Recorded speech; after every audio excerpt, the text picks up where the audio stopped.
I'm Danny Brown, and you're listening to 1 Minute Podcast Tips, the show that helps you be a better podcaster in just a minute a week. If you want more specific tips just for you and your podcast, check out the Magic Mike membership at 1minutepodcasttips.com/support. And now, this week's episode.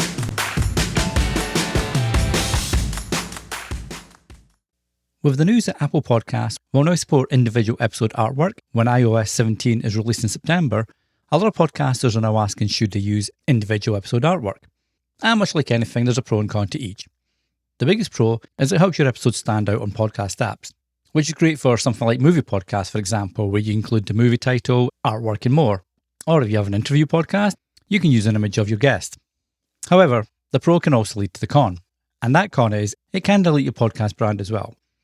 So if listeners are used to seeing your logo or artwork for your overall podcast, and you start to use individual episode artwork, then it can be confusing for them. Unless your branding is really strong and it still comes through on the episode artwork when using that. So it's one of these questions that there's no real right or wrong answer, and if you think it's going to affect your podcast branding. Until the next time, happy podcasting. Thanks for listening. If you enjoy 1 Minute Podcast Tips, be sure to share with your friends and other podcasters so they can enjoy it too. Until the next time, happy podcasting.